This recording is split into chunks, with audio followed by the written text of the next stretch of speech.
Assalamualaikum warahmatullahi wabarakatuh. Eh, Hari ini kami akan mempresentasikan tentang sistem penjualan. Pertama-tama, marilah perkenalan lebih dahulu. Eh, Nama saya Dewa Fauzani, nomor absen 5. Terus ada Aisyah nomor absen 1, ada Luisa nomor absen 7, Helga Sadia nomor absen 9, dan Yuni Dwi absen 27. Adapun pembahasan yang akan kita bahas pada hari ini yaitu yang pertama ada deskripsi, kedua dokumen, ketiga catatan, keempat fungsi, kelima flowchart, dan keenam SPI. Baik, langsung saja kita masuk ke topik pertama, deskripsi yang akan dijelaskan oleh Eden.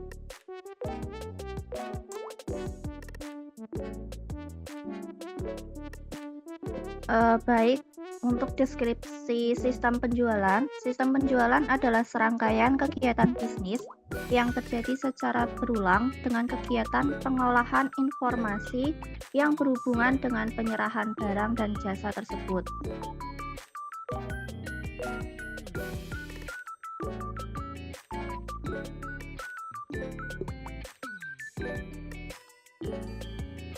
Berikut merupakan contoh yang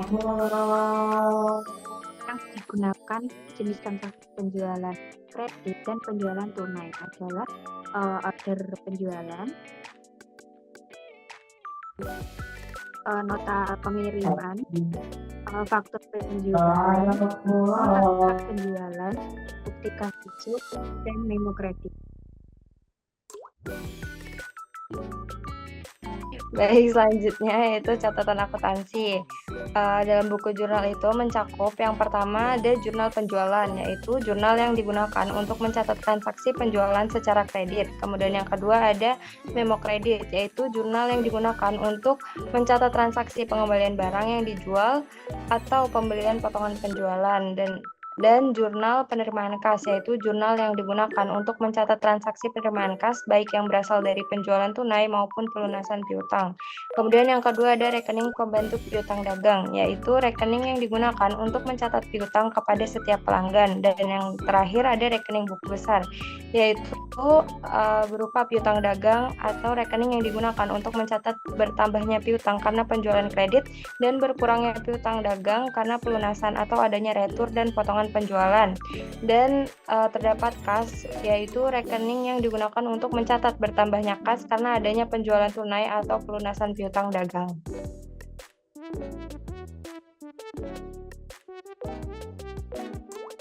Baik, selanjutnya adalah fungsi penjualan kredit.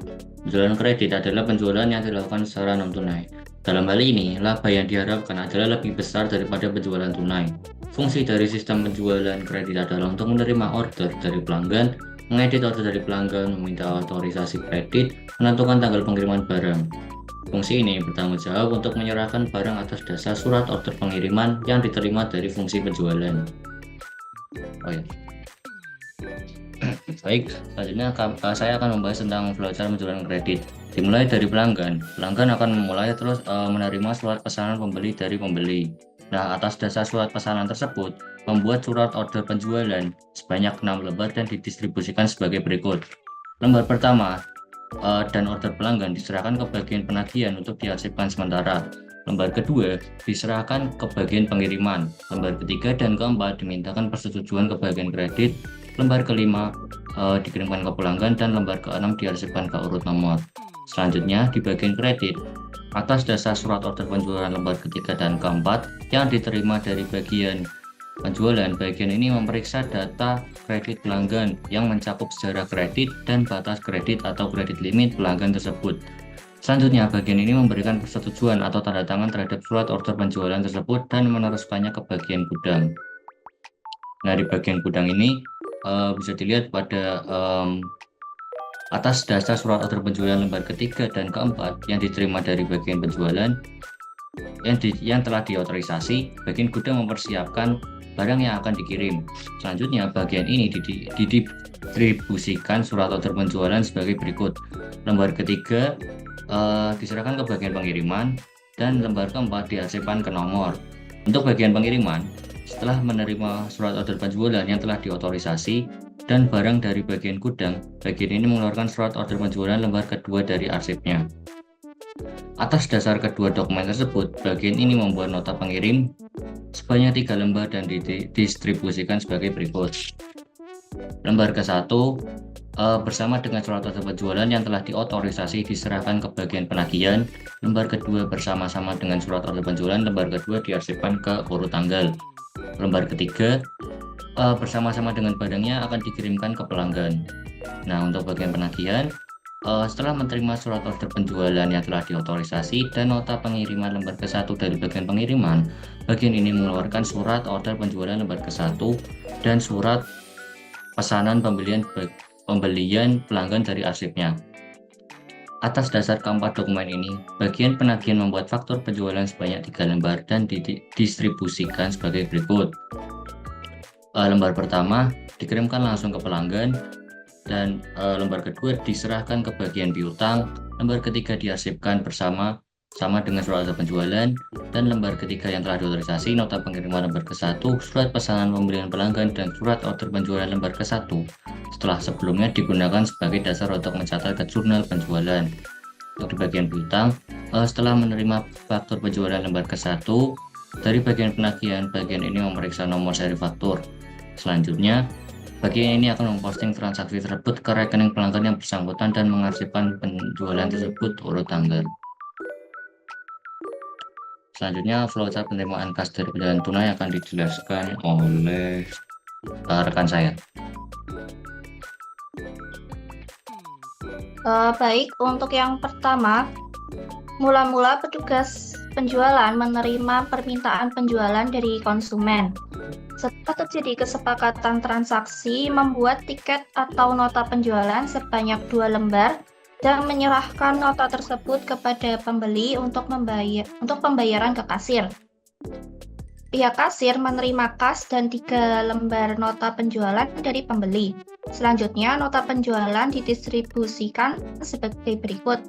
Lembar ke-1 diserahkan ke pelanggan untuk pengambilan barang. Lembar kedua diteruskan ke bagian audit. Lembar ketiga diserahkan ke pemegang buku jurnal.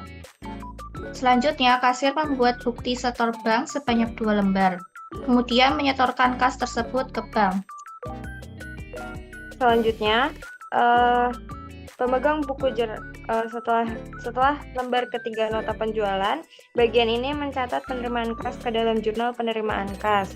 Secara periodik, bagian ini akan membuat rekapitulasi jurnal penerimaan kas ke bagian buku besar untuk diproses. Kemudian, bagian buku besar secara periodik akan menerima rekapitulasi jurnal penerimaan kas dari kasir, kemudian melakukan proses posting dari jurnal tersebut ke rekening-rekening buku yang bersangkutan. Atas dasar tebusan tiket penjualan yang diterima dari petugas penjualan, bagian ini memeriksa nomor urut dokumen. Setiap akhir bulan, bagian ini akan menerima laporan bank bulanan beserta tembusan bukti sektor bank dari bank.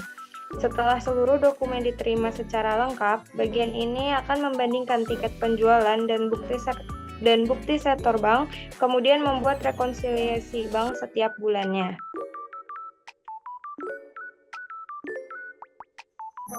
Berikut merupakan flowchart penerimaan kas dari pelunasan piutang. Yang pertama yaitu bagian pelanggan menerima amplop surat pelunasan piutang, kemudian mengeluarkan cek dan bukti kas masuk dari amplop tersebut. Selanjutnya, bagian mailroom akan memeriksa secara visual, kemudian mengucapkan cek menandatangani di ruang yang tersedia di balik lembar cek.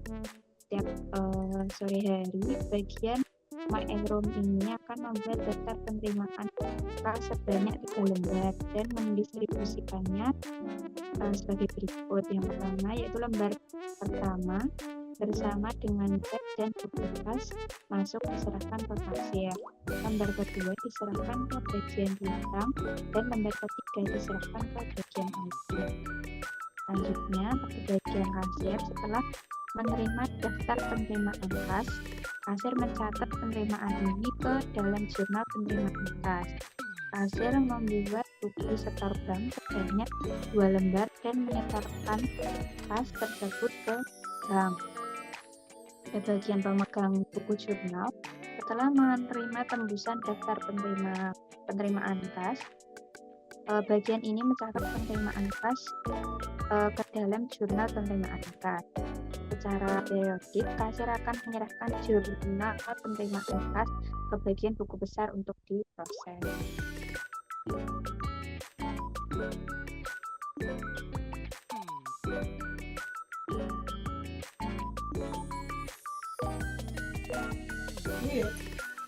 Selanjutnya, bagian piutang.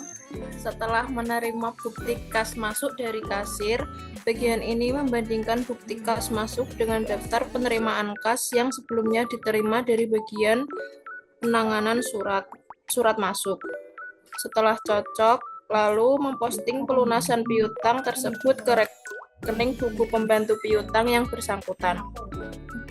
Lalu mengarsipkan kedua dokumen, yaitu bukti kas masuk dan daftar penerimaan kas sesuai urut tanggal.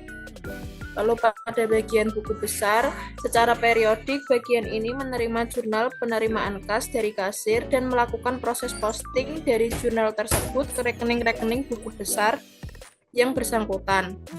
Lalu bagian audit atas dasar tembusan daftar penerimaan kas yang diterima dari bagian penanganan surat masuk, bagian ini memeriksa nomor urut dokumen. Lalu setiap akhir bulan, bagian ini akan menerima laporan bank bulanan beserta tambahan bukti setor bank dari bank, kemudian membandingkan daftar penerimaan kas dan bukti setor bank, kemudian membuat rekonsiliasi bank, lalu mengarsipkan dokumen-dokumen tersebut secara terpisah. Lalu, bank akan menyetorkan bukti setor 2 rangkap dan kas ke bagian audit. Oke. Ya berarti ya.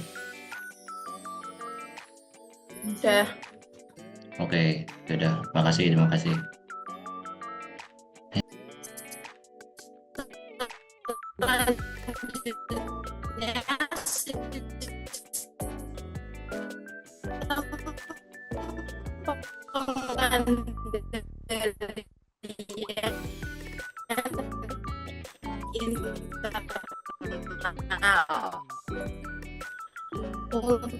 Untuk penjualan kredit, yang pertama otorisasi transaksi.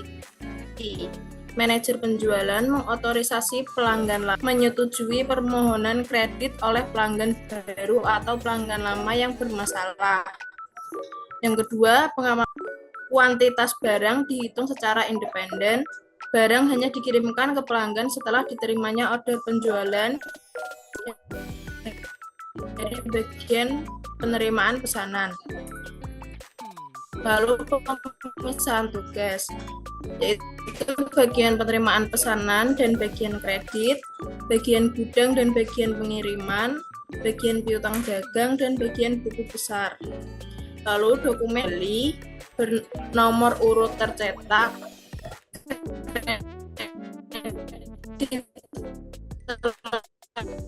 disetujui dicocokkan dengan daftar harga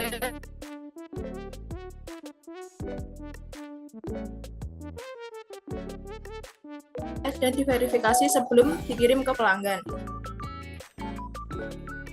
Piutang dagang, transaksi diposting setiap hari, total kontrol dibuat setiap hari, laporan bulanan dikirim.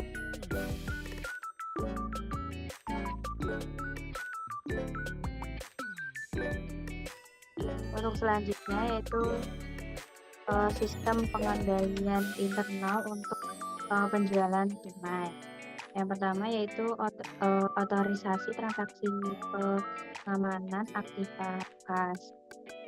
Harga jual diberi tanda otorisasi, disetorkan ke bank setiap hari, lampu bukti setor bank diamankan.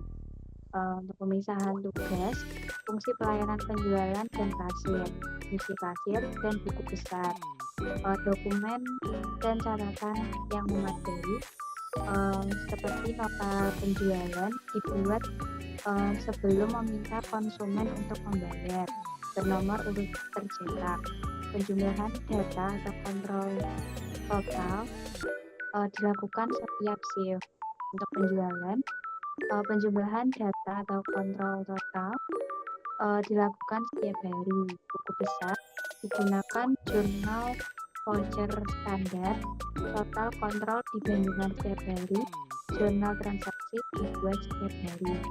Untuk otorisasi transaksi, pelunasan piutang, penerimaan bukti kas masuk di otorisasi, pengamanan aktivitas kas.